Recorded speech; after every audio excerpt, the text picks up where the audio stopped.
எந்த ஒரு வகை எடுத்து நீங்கள் குர்ஆனை வைத்து ஆய்வு செய்து பார்த்தாலும் இது அல்லாஹ் தந்ததுக்காக வேண்டி எவ்வளவும் நன்றி கடன் செலுத்தலாம். அதனால தான் இது இறங்கின ஒரு ராத்திரி 1000 மாசத்தை விட சிறந்ததாக ஆகுறது.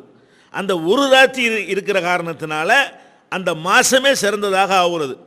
அதுக்குத்தான் அல்லாஹ் என்ன செய்யறான், டேய் உனக்கு என்னத்தை நான் தந்திருக்கிறேன், அதுக்கு நீ என்ன செய்ய போற, நோன்பு வை. நோன்பு வைக்க சொன்னது கூட காரணம் என்ன, உங்கள்கிட்ட வந்து தந்துட்டு எல்லாம் நோன்பு வைக்க சொல்றான். ஷஹ்ரு ரமலான் அல்லதி உன்சில பிஹில் குர்ஆன், இந்த ரமலான் மாதத்தில் தான் குர்ஆன் அருளப்பட்டது. குர்ஆன் அருளப்பட்ட எங்களுக்கு என்னன்னு கேட்குறீங்களா? ஹுதன் லின்னாஸ், அந்த குர்ஆன் மனிதனுக்கு நேர்வழி காட்டும். பையினாத்தி மினல் ஹுதா வல் ஃபுர்கான், அந்த நேர்வழியை தெளிவாக காட்டும், சத்தியத்தையும் அசத்தியத்தையும் வேறுபடுத்தி காட்டும்.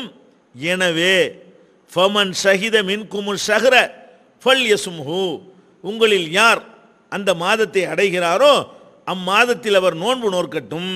அப்போ நம்மளை நோன்பு நோக்க அல்லாஹ் ஏன் சொல்றான்னு கேட்டால், உலகத்தில் யாருக்கும் கிடைக்காத ஒரு பாக்கியத்தை, ஒரு பேரருளை, குர்ஆன் என்ற பொக்கிஷத்தை நம்முடைய கையில் தந்துட்டு, இதை உனக்கு தந்திருக்கிறேன்ல, லைலத்துல் கத்ருங்கிற இரவில் தந்தன்ல, அந்த இரவு ரமலான் மாதத்திலான இருக்குது.